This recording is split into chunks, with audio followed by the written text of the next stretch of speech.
Okay, let's take a look at Turkey and their 23 men.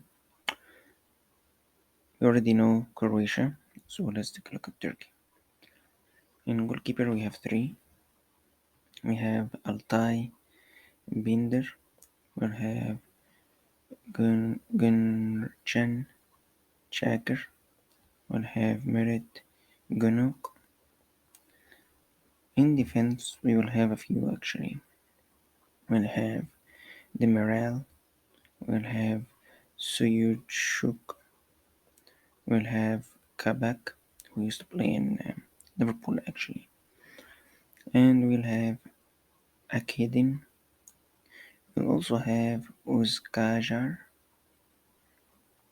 In left back and right back positions, we will have El Mali, Kodeyolgu, Jilik, Bulut, and Aiden. In midfield, we will have Ozcan, Jalhangulu,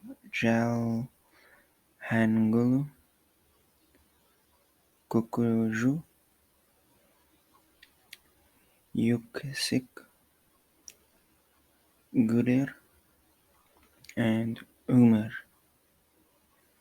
In left winger or attackers, you will have Aktürkoğlu, Yilmaz, Cengiz Ünder, Erfan Can Kahveci. We'll have Enis Unal. We'll have Jink Tucson. We'll have Umut Nier. So this will be the 23 men that are registered for Turkey for this particular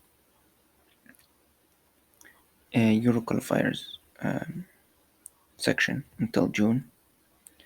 They might have new players. Now, let's take a look at their previous formation. So here, Turkey played against Luxembourg. In my opinion, not a very strong team. They beat them 2-0, playing 4-3-3.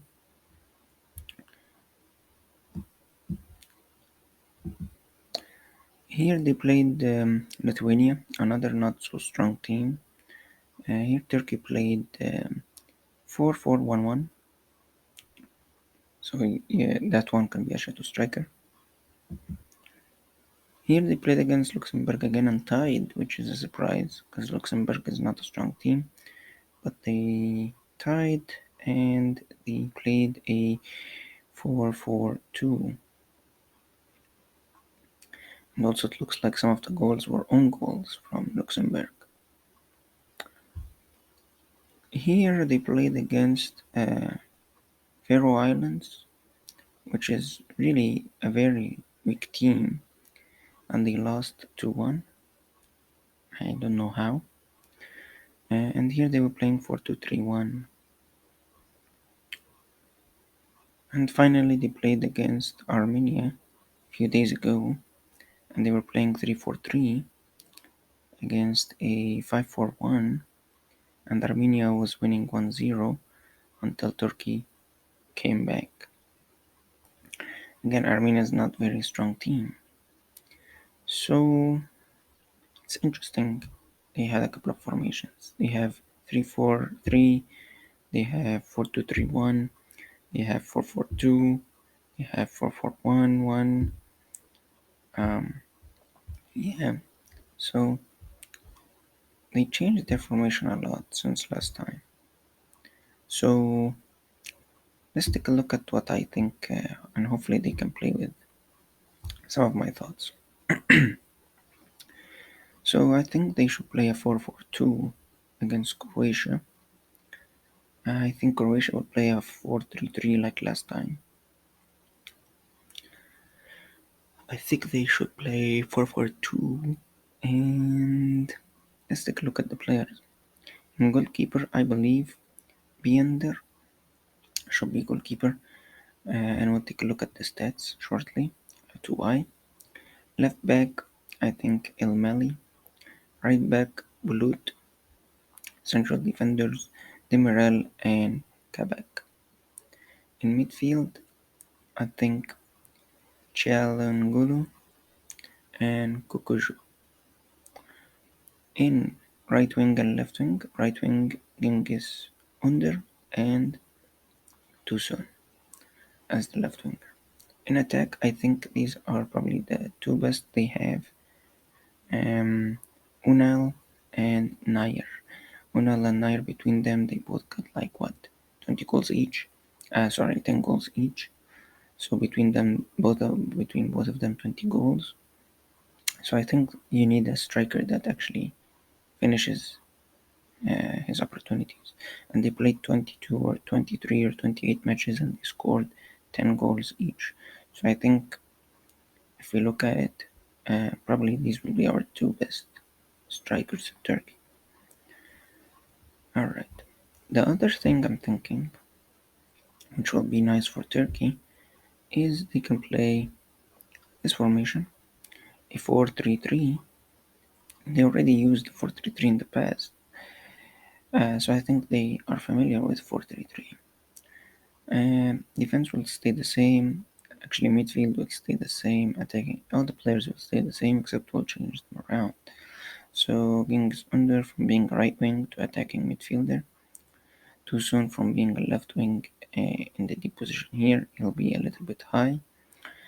Nair, instead of being a center forward, we will carry him to the right as a right wing, and Unal will stay our lone center forward. So this would be a formation I think that would make Croatia struggle a little bit.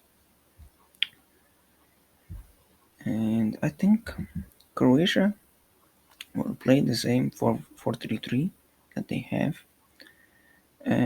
So I think this one will be interesting to watch because they have a 4-3-3 more on the defensive side, where the defenders, where the midfield is a little bit pushed back. You have this offensive midfielder, and Turkey will play a 4-3-3 on the attacking side, where you have an attacking midfielder instead of a defensive midfielder. So I think that will be an interesting matchup if we can get 4-3-3, 4-3-3. So let's take a look at some of these stats to why I picked the goalkeeper. So if we look at being there, like I said, he played 24 matches. He conceded only 26 goals and he had 9 clean sheets. If we take a look at the other goalkeeper here, which is also a good candidate to start, in my opinion, Jacker. He also played 22, but his goal conceded is very high. It's 32. So we can say maybe 2 goals or a goal and a half each match, something like this. But he had 9 clean sheets. And the goalkeeper that they actually use is this guy. And I'm guessing he's gonna use him in the next match also. But he's only played 14 matches and conceded 11 and had 5 out of the 14 matches as clean sheets. It's very low numbers, so the statistics are very good for him. But in reality, it's very low. And if we take a look at all season stats,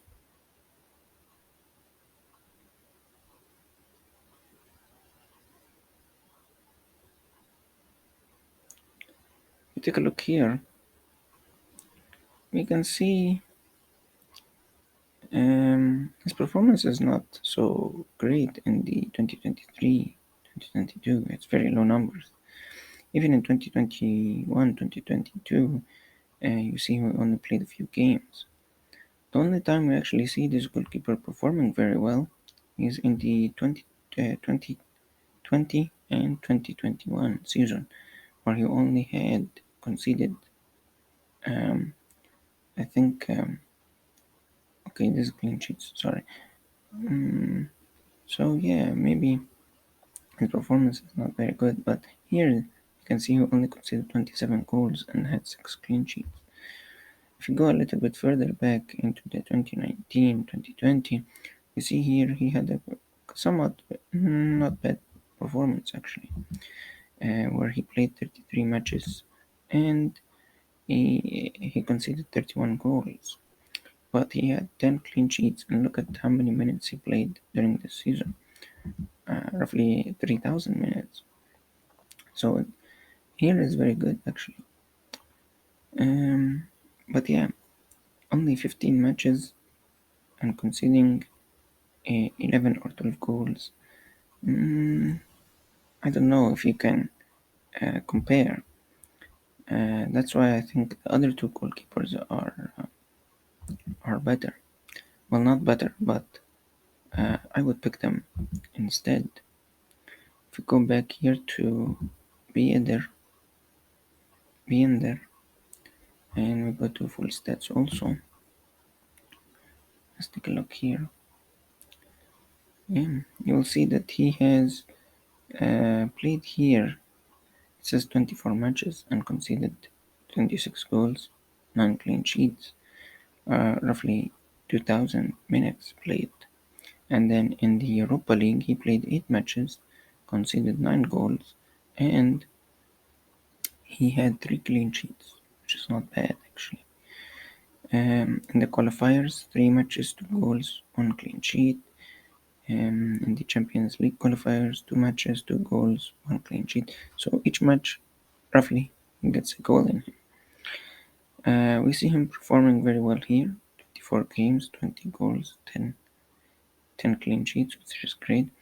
We see him perform also in the 2020-2021 with 33 games, 31, 10, roughly 3,000 minutes also, because he's a goalkeeper. And we see him performing not so bad, really. And he's also young, right? He's only 24 years old. So I think he will be a better candidate. But of course, experience comes before age, as they like to say, age before beauty. So I think probably they will pick the goalkeeper from the previous match, even though I think Biender might be a good candidate. So that is my thoughts. Turkey and Croatia, they've played each other a few times. I think most of the times Croatia comes on top, but I think, and I remember Turkey actually doing some performance, very good performance in one of the Euros against Czech Republic, Croatia, and so forth. Um, so I think maybe they can surprise us, but Turkey is not the same Turkey as we remember with Tunçay and Burak Yilmaz and Bulut and all these good players that they used to have. So we will see. Croatia is not young also. They have a lot of players that are not so young. So we will see what happens in a few hours actually. So let's take a look at what the lineup will be and then we can discuss. Like always, thank you for watching and see you in the next one.